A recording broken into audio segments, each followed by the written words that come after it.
Tempting दिसायला आताच हे बघ मध्ये पण छान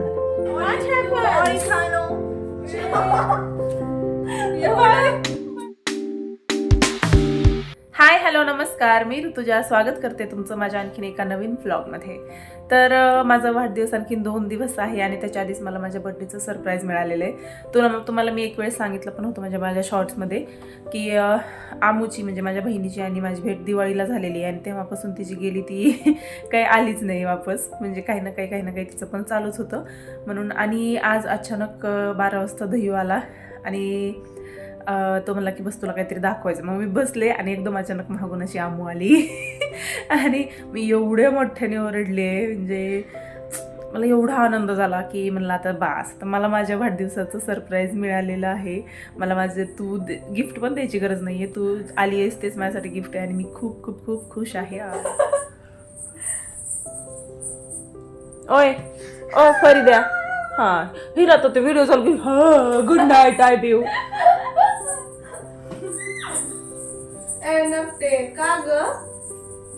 आमून पिझ्झाचं सगळं सामान घेऊन आली आहे आणि आम्हाला आता पिझ्झा करायचा. आणि जे काही व्हेजिटेबल नव्हते ते हे ना घेऊन आले. मावकू ते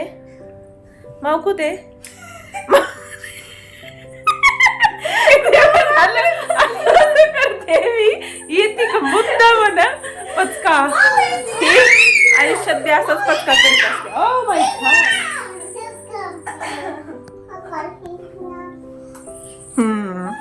हे बही चला आता पिझ्झा करू, भूक लागलेली आहे. सौ माऊ काय म्हणती.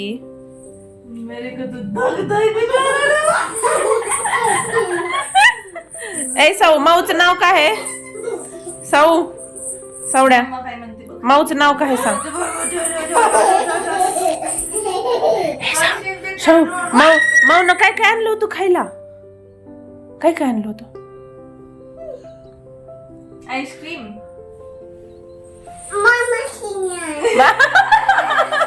माऊनीच आणली होती. पिझ्झा. अजून काय आणलेलं. ये देखो खुपची में बैठी हुई. काय मोमेंट म्हणजे जस्ट अ मोमेंट असं म्हणायचं. काय आपण आणलेले आहेत पिझ्झा बेस, जे की आमच्याकडे मिळत नाहीत म्हणून तिने आणले तिकडून. परत हे आहे चीज क्यूब्स, ऑरिगॅनो, चिली फ्लेक्स, हे मिळतं पण आणले तिने. आता तिला सगळंच आणायचं होतं.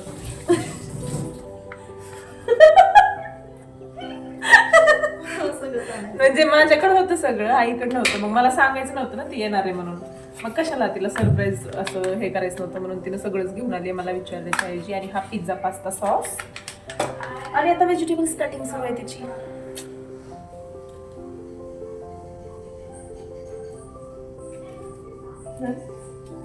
म्हणजे आज सगळं तूच करणारच का काय. मी फक्त आज व्हिडिओ करणार नाही तर मला व्हिडिओ पण करावं लागतंय, मला सगळं काम पण करावं लागतंय. सगळं करायला लागतंय. लई सगळं करावं लागतंय. मग कसं सुचलं तुला की मला माझ्या बर्थडेला सरप्राईज द्यावं. हे तू दिलेल्या गिफ्ट पेक्षा मोठं नाही ते, पण गिफ्ट द्यायचं मला. किती म्हणलं वाचलं गिफ्ट द्यायचं तेवढं. नो वे गिफ्ट द्यायचंय तुला मला. हा काय नाही, खूप दिवस झाला तो. जरा मोठ्याने बोल, आपण माईक लावलेला नाहीये. दे ना मग. नाही ते खरखरामध्ये तुम्हाला नाही आवडत नाही. मला चांगला माईक घ्यायचा आहे पुढच्या बर्थडेला.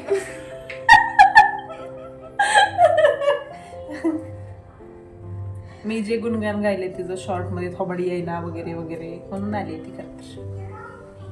या आणि हो मी बर्थडेला ना ड्रेस घेतला होता मिंत्रावरून. म्हणजे युजली मी ऑनलाईन शॉपिंग करत नाही, माहिती आहे तुला. आणि ह्यांना पण माहित नाही ती फ्रॉड झाला माझ्यासोबत. मिंत्राने केला. येस मी मागवलं ते आणि कॅश ऑन डिलिव्हरी होता आणि ते मिडी ड्रेस होता म्हणजे गुडघ्याच्या खालपर्यंत असा एवढं भारी करून होता आला काय असता तर झालंय? काय भारी दिसलं असतं ते हे झालं स्क्रीन लॉक झाली मला हे पण येईल तर. हा येतं कट करू मग ते आलो आणि किती एक्साइटेड माहिती मी त्या डिलिव्हरी वाल्याला सकाळपासून फोन करते आणि आदल्या दिवशी एक टी शर्ट मागवलेला तो आला सकाळीच 9 वाजताच हे ड्रेस 4 वाजले तुम्ही आणि आलं तर इतका जुना टॉप म्हणजे आपला इथला टेलर सुद्धा नीट फिनिशिंग करेल त्या टॉप इतका जुना ते टॉप आला होता त्याच्यात मिंत्रा करून ही अपेक्षा नव्हती मला युजली असं नाही करत. तेच ना तू सारखं मिंत्रावरूनच मागवती मग म्हणलं चांगलं असते भरोसे का साथी तर हे बघितलं का review मिशो सारखं झालं हा 4.5 आणि कोणी इमेज वगैरे ऍड केलेलं हा तू पण इमेज ऍड करतात केली ना जेव्हा रिटर्नला ती म्हणले कशामुळे रिटर्न ते करायला नाही लागते. ह्याच्यात रिव्ह्यू मध्ये दिसेल का पण ते जे खाली असतात त्यांनी मग ते तर कसं करायचं त्या जिथून घेतला त्याच्यावर जाऊन करायचं रिव्ह्यू द्यायचा का तसा फीडबॅक काइंड ऑफ असतात काहीतरी बघा. ठीक आहे मी आहे माझ्याकडे आणखीन पण ते तर ते तसं झालं आता म्हणलं जाऊ द्या बर्थडेला दुसरा साधा ड्रेस घालणार आहे मी आपल्या इथं बघायचं नाही तर नाही आवडतच नाही आता एवढं सगळं बाहेर बघायची सवय लागली ना आपल्या इथलं काही आवडतच नाही मध्ये साड्या बघायला गेले मी संक्रांतीच्या वेळेस तर काय फक्त पैठण्याच होत्या आणि दुसरी काही व्हरायटी पण नव्हती तर एवढं व्हरायटी बघितलेली बाहेर ती इथं काही म्हणजे व्हरायटी वाटत नाही चल ह्याला प्रिंट करायचंय ना सॉरी ओव्हनला प्रिंट करायचंय ह्याला थोडंसं 1 मिनिट करू 1-1.5 मिनिट ठेवलं होतं आपण हां ठीक आहे आता आपण नंतर ठेवूया जास्त आणि होपफुली लाईटला पॉवर पण आहे आणि हे असं सगळे व्हेजिटेबल्स अमरजाने कट केलेले आहेत दुसरा ठेव का दुसरा नंतर हिटला प्लेट बीट हे ह्याच्या ड्रॉवर मध्ये वरच्या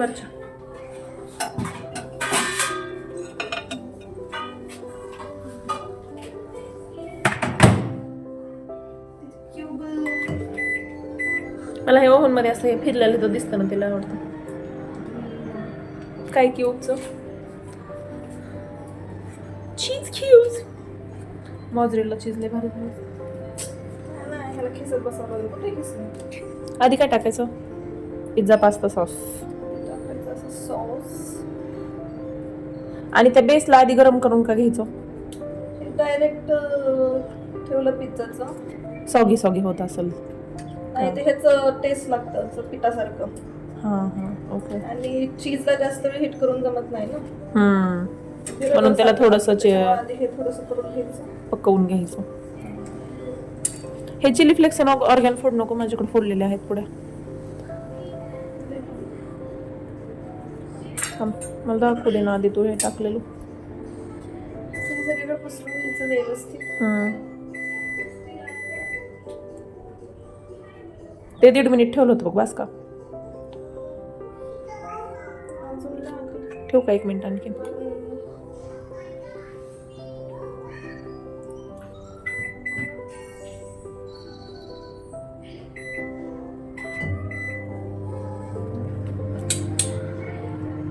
आता ह्याच्यानंतर चिली फ्लेक्स ऑर्गॅनो आपल्याला झाल्यास टाकावं लागेल ना खिसणी त्याच्यात त्या ड्रॉवर मध्ये ह्या ड्रॉवर मध्ये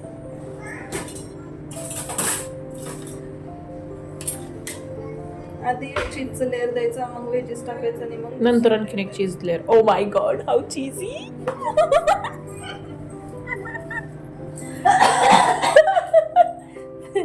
आणि हो खोकला कशामुळे तुला आणखीन पण हा बनारस की गलियों में जो आपने अपनी काय जिबे के चोचले पुराए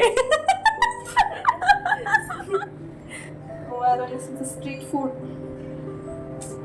एक पण मिस केलं नाही त्याच्यामुळं असो एकदाच जाणार आहे ना आपण म्हणजे खूप दिवसातून एवढ्या लांब जायचं आणि काहीतरी मिस करून यायचं असं कसं आम्ही तर खायचं मिस करतच नाही ठिकाण मिस करू एखादं खरं आहे का नाही मोझरेला चीज इथं भेटत असतं तर अजून ही इझी झालं असतं अगं इथं पिझ्झा बेस मिळे ना and you said mozzarella cheese वा आईला पण फोन नाही केलं आणि दोघे एकत्र आले की होतं कसलं टेम्पटिंग दिसायला आताच हे बघ ना अगं नाही मी ठेवते Oh my god.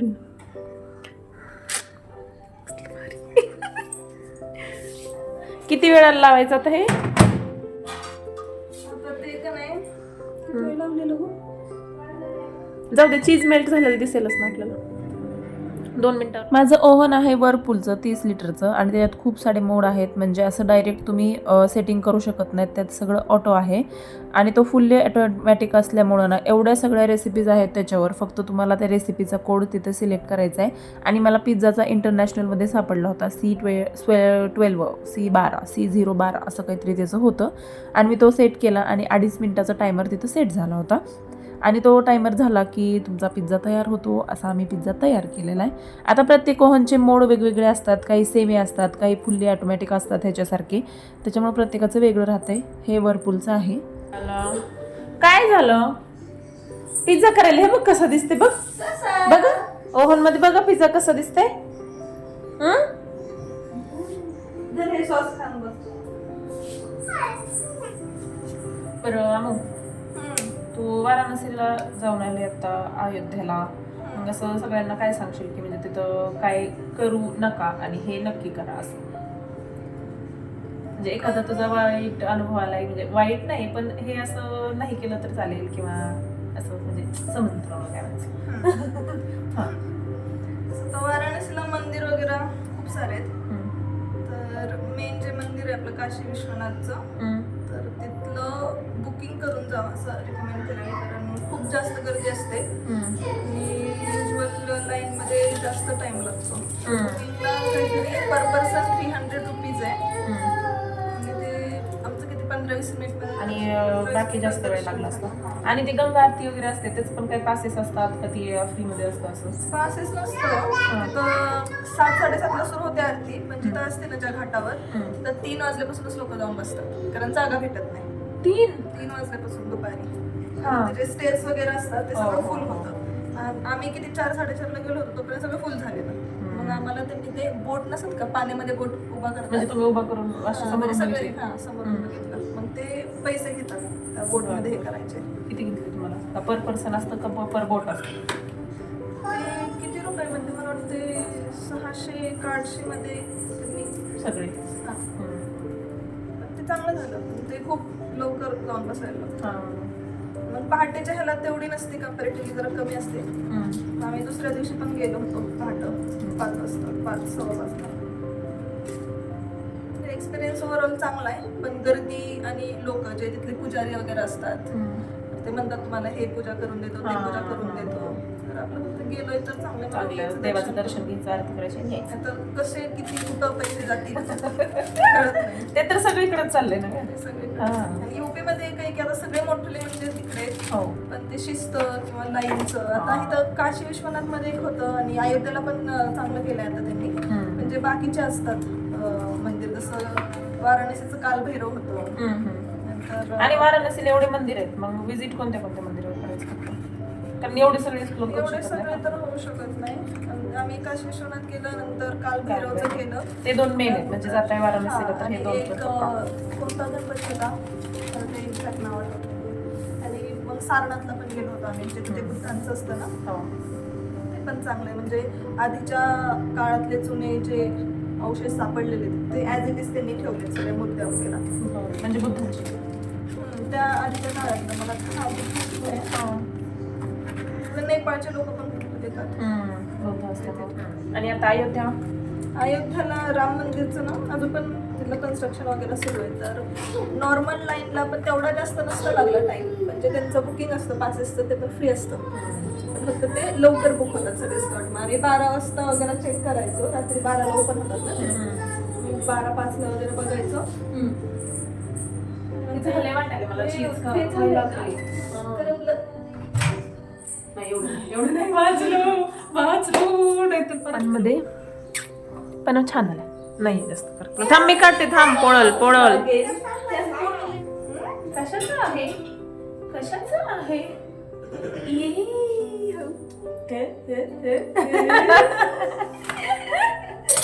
आम्हाला मॉझरेला चीज नसल्यामुळं जे काही ते चीजचं पुल्ल असतं, काय असतं पुल्ल असतं ना, चीजी ते स्ट्रेची वालं चीज ते काही भेटलेलं नाहीये.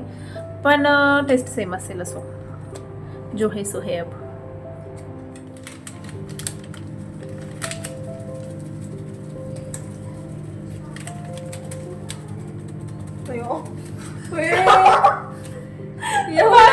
बाहेरच गेलं. सॉरी, ते मी खाते तू का मला दिसलंच नाही ते तुझ्या हातात. राहू दे. धना पावडर टाकली म्हणते टाकली. टोमॅटो खूपच जास्त टाकू का? कच्चा आहे तिखट आहे पडा चिली फ्लेक्स. या टोमॅटो कच्चा आहे. लागलेच घे. टोमॅटो आणि आता असंच खा म्हणजे ते असं कट ऑरिगॅनो जास्त पडला असो. उडायले ते मी असं केलं. आमो आमो लागला असता. हो, बेस कसा लागेल? चांगलं आहे पण बेस अजून शिजायला लागला असतं.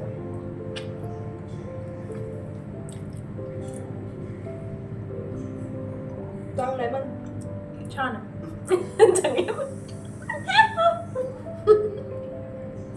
मस्त असा पिझ्झा करून खाल्ला आम्ही. हा पहिला पिझ्झा थोडासा आम्हाला असं वाटलं की म्हणजे करपल्यासारखा वास यायला लागला. आणि मोझरेला चीज नव्हतं ना, म्हणजे ते साधं चीज होतं. ते काय एवढं असं स्ट्रेची येत नाही त्याला. आणि ते जर जास्त आपण हिट केलं तर ते असं जळल्यासारखं होतं त्याच्यामुळं. आणि मस्त लागलेलं आहे पिझ्झा. छान झाले. आता साऊ खूपच किरकिर करायली म्हणून आमो साऊला थोडंसं फिरवायला घेऊन गेले बाहेर. आणि तुम्हाला मिंत्रासोबत कधी असा अनुभव आलाय का ते मला नक्की कमेंट करून कळवा. कारण मी ना एक मिडी ड्रेस मागवला होता. तर त्याचा कलर एक ऑरेंज कलरचा, म्हणजे न्यू लॉन्च होतं त्यांचं. आणि मी तो मागवला आणि मी इतकी एक्सायटेड होते कारण मला तो माझ्या बर्थडेला घालायचा होता. आणि त्याचा फक्त एक टॉप आला. तो पण इतका बेकार, त्याचं फिनिशिंग नाही, काहीच नाही. मी तो टॉपही ठेवला असता जर तो चांगला असता तर. पण इतका बेकार तो टॉप आला होता. आणि असं काय म्हणजे काहीतरी 1000च्या अराउंड तो ड्रेस होता. कमीचा पण नव्हता. त्याची रेटिंग 4.5 होती. सगळं बघूनच मी चेक करून मागवलं होतं. मी सहसा ऑनलाईन कपड्यांची शॉपिंग करत नाही. कारण म्हणजे कशाचीच करायची नाही असं तर हे सांगत असतात मला. कारण तुला घ्यायचे तर असं काही पण घे, कितीचंही घे बाहेर गेल्यास, त्याला तसं काही लिमिटही नसतं त्यांचं. पण ऑनलाईन नको, असे फ्रॉड होतात ऑनलाईन. पण मी जास्त करत नाही. त्याच्यामुळे आतापर्यंत काय मी किचनसाठी थोडेसे डबे वगैरे असंच घेतलेलं. आणि त्याच्यात चांगली आली मला फ्लिपकार्टून. आणि फ्लिपकार्टून असे म्हणजे होतात फ्रॉड की कमी क्वालिटीचं येतं वगैरे असं. तर कमी क्वालिटीचं नाही तर पूर्णच प्रोडक्ट वेगळा आलेला आहे मला. आणि आता मी ती रेफरन्स इमेज ठेवली होती, आहे का नाही मी बघते. ते तुमच्यासोबत शेअर करेलच मी. पण तुम्हाला असं कधी मिंत्राकडून अनुभव आलाय का? मला तर मिंत्राकडून बिलकुल अशी अपेक्षा नव्हती. ते पण 4.5 रिव्ह्यू असताना, न्यू लॉन्च असताना त्यांनी असं केलेलं आहे. आणि ओके, त्यांनी इझी रिटर्न होतं, इझी रिफंड झालं, त्याचा काही विषय नाही आहे. पण मला तो ड्रेस खूप आवडला होता खरंच. आणि मला तो घालायचा होता. बट असू दे, आता जे आहे ते आहे. मी आणखीन 2 ड्रेस आणलेलेच आहेत. त्यातला एखादा मी घालेल माझ्या बड्डेला. बाकी चला तर मग आता खूप काम आहेत. आता सगळं किचन वाटा वगैरे साफ करायचं आहे. आणि तुम्हाला माझे आजच्यासाठी एवढंच. तुम्हाला माझे व्हिडिओ आवडत असतील तर मला लाईक, शेअर, सबस्क्राईब करायला विसरू नका. आपण भेटू अशाच पुढच्या ब्लॉगमध्ये. तोपर्यंत बाय बाय.